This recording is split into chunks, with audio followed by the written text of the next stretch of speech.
Okay, so this is kind of a follow-up to the Dragons Riders of Berk review I just did. Basically, this is going to be me talking about a little more of, like, monsters and villains I'd like to see, or kind of depicted in the series, basically. Now, I'm not saying these guys will be in the show, I'm not saying that, but I think it'd be cool to see how they would do them in this season, or in the later seasons, because we know they've already gone ahead and decided to do a second season, so I really want to see, like, these kind of monsters and villains of Norse mythology and other things in here. So let's kick things off with the biggest one, I think would be the most dramatic of all the villains, you know, Rogues Gallery of Riders of Berk. The Roman Empire, as you can see. The Roman Empire. Now, for those who don't know, history basically said that the Roman Empire expanded very far north and into the territories of the Vikings. This was basically towards the end of the Roman Empire itself, and the biggest thing they were doing was conquering land through bloodshed and conversion. They were basically forcing other people, other barbarian tribes, to convert to Christianity, or we'll burn your village down and kill all the men and keep the women and children as slaves. That's pretty much how it went. Yeah, I know, brutal. So I think it would be really interesting to see, like, how the Vikings would, the people of the village of Berk would react to seeing these Roman ships, you know, land on their shores and just come right. The Romans would be like, "Hey guys, you want to convert to our god? No?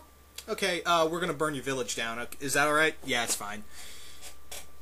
So it'd be interesting, like, the dragons and the Vikings fighting against the Roman Empire. Now, the Roman Empire is like, I would actually have it like the Roman Empire, the Roman soldiers. I definitely have, like, a very, I wouldn't say, the biggest problem is with, because, like I said, the whole conversion thing, I would actually have it like, because I don't think it would go very well, the whole conversion thing. I think it would be good if, since they said this is going to be a darker show, but I don't think they can get away with the whole religion thing in the series itself. I mean, Cartoon Network will probably put a kibosh on that if that would happen. But I would definitely say, like, the Romans are just out to conquer more land, and I would definitely I would basically have the head. Basically, the main villain would be this Roman general who's been conquering other barbarian tribes, and it's like, oh,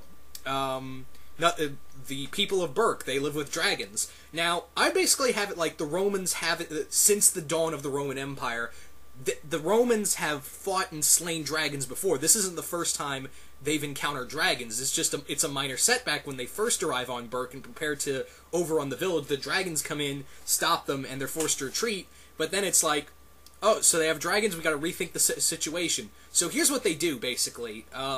They basically pull out their machinery, because, let's face it, the Romans, at that time period, was the most technologically advanced civilization at the moment. I would basically have it like, this isn't the first time the mighty empire has encountered dragons before. We've, since our inception, the Empire has pretty much gone out and slain and slaughtered and basically nearly wiped out all the dragons within the reach of the Empire. So, and how they would do it is not through monsters or magic, basically through technology like the ballistas or the crossbows, and just even like well-trained legionnaires. So I think the Roman an entire empire itself. I mean, not like the Roman, like, the current Roman emperor is going to go, oh, we must destroy the village of Berk. No, it would just be that if it was me in charge of the show, I would just have it like this one general who thinks it's going to be just a cakewalk, even though the dragons set him back, and then, when he can't take Berk, he makes it his obsession, and just keeps his men, keeps throwing them at them, again and again. So, definitely, like I said, this would be cool. Just a corrupt, like a very headstrong Roman general who's just obsessed with conquest and glory. Something along those lines. I think it would be really cool to see, and especially Vikings and Romans duking out in an animated film. I mean, animated series, excuse me. That'd be cool. Anywho, let's move on. So up next is Fenrir, or Fenrir, however you say that name. It goes through different pronunciations. But for those who don't know Norse mythology, Fenrir was one of Loki's children. He had several children that were kind of like in Greek mythology. Kronos had several children who became the Greek monsters we saw in myth that the Greek heroes had to fight. That was kind of like what Loki's children were. They were monsters that the gods and heroes of Norse mythology had to fight and defeat. Fenrir was basically this gigantic wolf. He was this towering, monster-sized wolf that in the, it's depicted in Ragnarok that Fenrir would battle Odin and kill him, and then devour the hand of Tyr, the god of war, until he's slain by another one of the gods whose name escapes me. It's not Thor, it's someone else. But Fenrir would be cool, like, just seeing this gigantic wolf come down on the village. Like, basically, Fenrir is supposed to be locked up in a cage in this mountain, caged by the dwarves. And Fenrir would break out. So it'd be kind of like that. Like, Fenrir is just on a path of destruction, and the dragons and the humans are trying to basically stop him. But how do you stop a wolf the size of the Himalayas? So that's kind of how big he was in some depictions. In other depictions of the Norse mythology, they said he was so large that when Fenrir opened his mouth, his bottom jaw would scrape the earth, and his nose would touch the moon. Let's keep it at a more manageable size if he's in this series, shall we? But let's move on. Following that is Fafnir. Now, Fafnir is this dragon from Norse mythology who, actually what J.R.R. Tolkien based the character Smaug off of in The Hobbit. Fafnir is this very powerful dragon and impervious to all weapons. Anything you throw at him, he can basically, he's impervious to above his skin. Under his skin, his underbelly is actually quite weak. There's actually some very weak spots under his throat, and his lower part of his stomach are his weakest spots. But basically, Fafnir was this dragon who stole from all these villages, took their gold, and hoarded it, lying on top of this pile of gold until a Norse hero killed him. This would be a very interesting character. Another basically a dragon villain, kind of like the Red Death character we saw in the movie.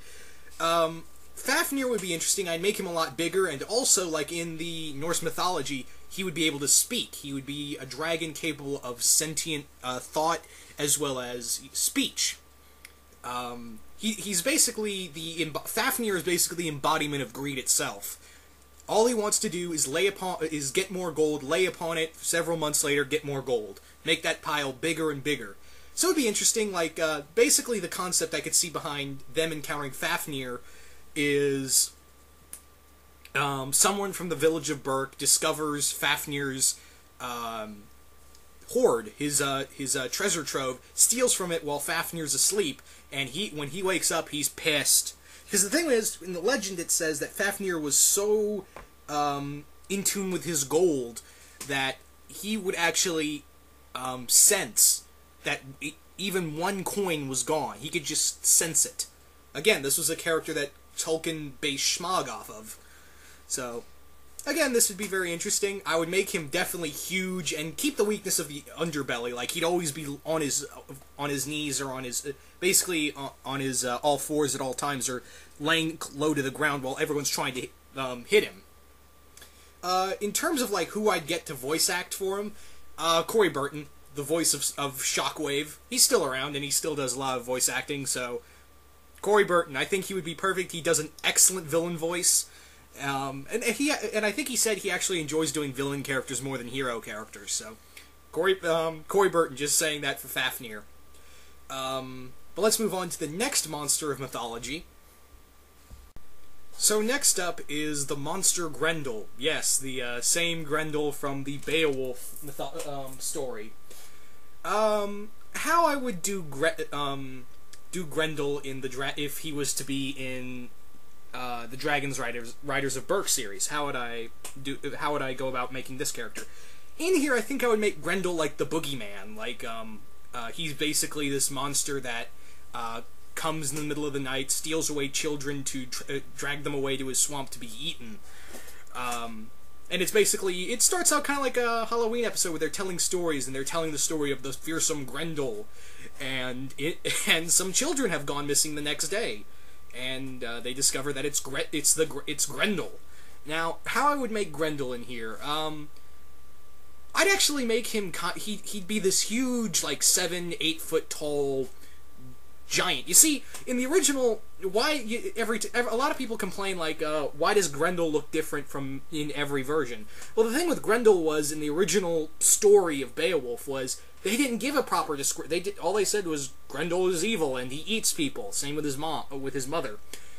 So you could how I would make him is this big, hulking, fur-covered behemoth, like maybe 9-10 feet tall, with incredible strength and just these huge, these savage like fangs pointing out of his mouth.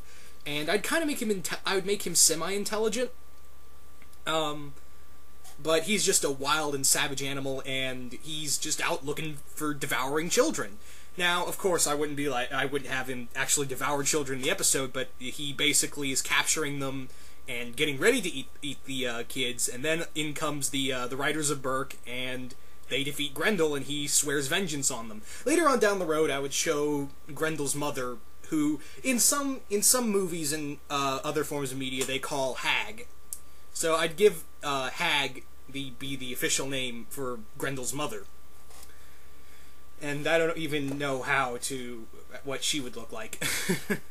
But all in all, yeah, I thought Grendel would be cool. I mean, if you really want to dig into Norse mythology, let's talk about one of the first monsters of Norse mythology ever known, and it transitioned into the English language. So, yeah, of course, Grendel.